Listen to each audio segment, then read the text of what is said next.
الرحمن ایک اہم ترین مسئلہ جو کہ بعض لوگوں کی طرف سے پوچھا بھی جاتا ہے یا پھر انہیں اس مسئلے کا پتہ چلتا ہے تو پریشانی کے عالم میں ہم سے رابطہ کر کے یہ معلوم کرتے ہیں کہ اب ہم کیا کریں، کیا کوئی صورت ہے کہ بیوی میرے اوپر حلال رہے اور مجھ سے جدا نہ ہو، یا پھر وہ لڑکی میرے اوپر حلال ہو جائے تاکہ میں اس سے شادی کر سکوں وغیرہ۔ وہ مسئلہ بدفعلی کا ہے، یعنی فاعل اور مفعول کے بارے میں ہے۔ فاعل یعنی بدفعلی کرنے والا مرد، مفعول یعنی جو مرد بدفعلی کروا رہا ہے۔ اس مسئلہ میں 4 صورتیں ہیں۔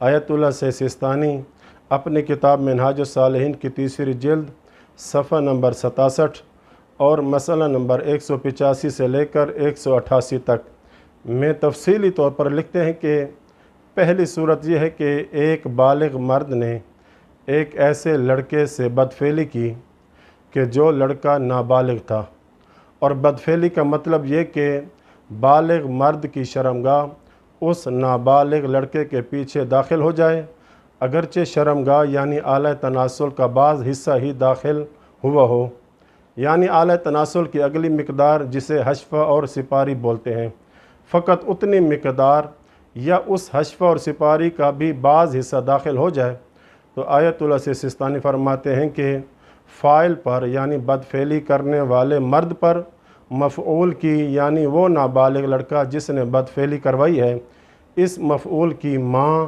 نانی، بیٹی، نواسی اور بہن فاعل شخص پر ہمیشہ ہمیشہ کے لیے حرام ہو جاتی ہے۔ چاہے مفعول کی ماں، نانی، بیٹی، نواسی اور بہن نسبی ہوں یا رضائی ہوں، اس میں کوئی فرق نہیں ہے۔ یہ حرمت فتویٰ کی بنا پر ہے۔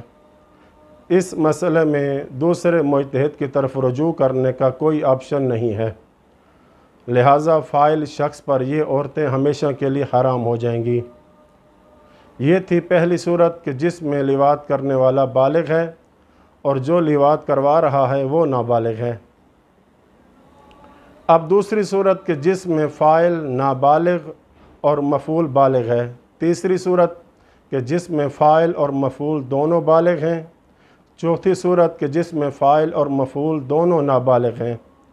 تو ان آخری 3 صورتوں میں مفعول کی ماں، نانی، بیٹی، نواسی اور بہن فاعل شخص پر احتیاط واجب کی بنا پر حرام ہو جاتی ہیں۔ تو آخری ان 3 صورتوں میں کہ جس میں فاعل اور مفعول دونوں بالغ ہوں یا دونوں نابالغ ہوں یا فاعل نابالغ اور مفعول بالغ ہو، تو ان 3 صورتوں میں آیت اللہ سیستانی نے احتیاط واجب لگائی ہے۔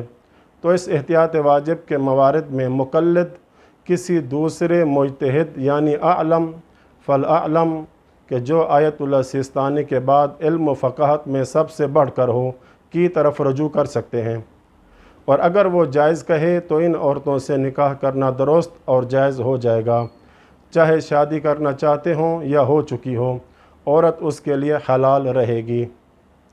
اعلم فالاعلم میں ایک نام آیت اللہ شیخ الفیاض ہیں۔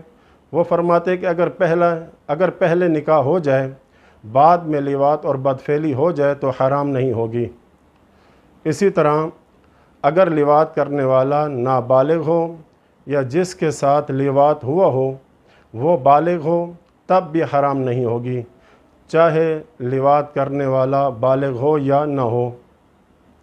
خلاصہ کلام یہ کہ اگر لواط کرنے والا بالغ ہو اور جس کے ساتھ لواط ہوا ہے وہ نابالغ ہو اور یہ کام نکاح سے پہلے ہوا ہے تو ہر صورت میں حرام ہے اور جائز ہونے کی کوئی صورت نہیں ہے۔ اگر شادی ہو چکی ہے تو فوراً جدا ہونا ضروری ہے، اگرچہ درمیان میں اولاد ہی کیوں نہ ہو۔ اس صورت کے علاوہ جائز ہو سکتا ہے۔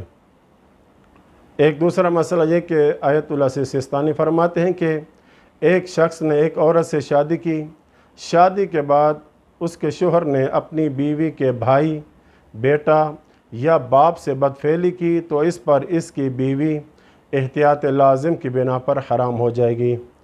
تو اس مسئلے میں بھی دوسرے مجتہد کی طرف رجوع کیا جا سکتا ہے۔ اگر وہ حلال اور جائز کہے تو پھر بیوی اس سے جدا نہیں ہوگی۔ اب سوال یہ ہے کہ دخول کے بارے میں شک ہو یعنی کہ اعلی تناسل یا اس کی بعض مقدار کے داخل ہونے میں شک ہے کہ داخل ہوا تھا یا نہیں، تو اس صورت میں آیت اللہ سیستانی فرماتے ہیں کہ جب دخول کے بارے میں شک ہو تو یوں سمجھے کہ دخول نہیں ہوا تھا۔ جب دخول نہیں ہوا تو پھر حرمت بھی نہیں آئے گی، حتیٰ کہ اسے ظن بھی ہو، یعنی 60 70 80% یہ گمان بھی ہو کہ داخل ہوا تھا، پھر بھی یہ سمجھیں کہ دخول نہیں ہوا تھا۔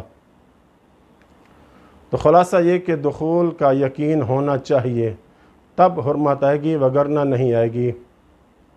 اسی طرح انسان اپنے بالغ ہونے پہ شک کرے، یعنی جس وقت اس نے دخول کیا تھا آیا وہ بالغ تھا یا نہیں، شک ہے، تو آیت اللہ سیستانی فرماتے ہیں کہ یوں سمجھے کہ وہ بالغ نہیں تھا۔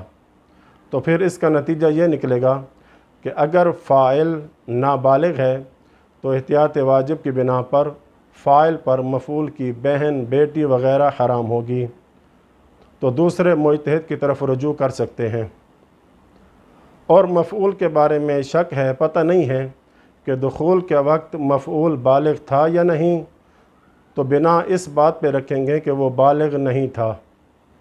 تو اس کا نتیجہ یہ نکلتا ہے کہ اگر فاعل بالغ تھا اور مفعول کے بارے میں شک ہے تو یوں سمجھیں کہ مفعول نابالغ ہے۔ جب یہ صورت بن گئی تو پھر فتویٰ کی بنا پر حرام ہو جائے گی، جو کہ ہم نے ویڈیو کے شروع میں پہلی صورت میں بیان کیا ہے، وہی حکم آ جائے گا۔ آخری مسئلہ یہ کہ مفعول کی بھانجی اور بھتیجی فاعل پر حرام نہیں ہوگی، اور اسی طرح مفعول پر فاعل کی ماں، بیٹی اور بہن حرام نہیں ہوتی۔ آخر میں اللہ سے دعا ہے کہ ہمارے نوجوانوں کی عزت و آبرو کی حفاظت فرمائے اور اس برے اور قبیح عمل سے معاشرے کو پاک کرے۔ ہمارے نوجوانوں کو جناب علی اکبر ہم شکل پیغمبر کی سیرت پہ چلنے کی توفیق عطا فرمائے، آمین یا رب العالمین۔ وصلی اللہ علی محمد وآل بیتہ الطاہرین۔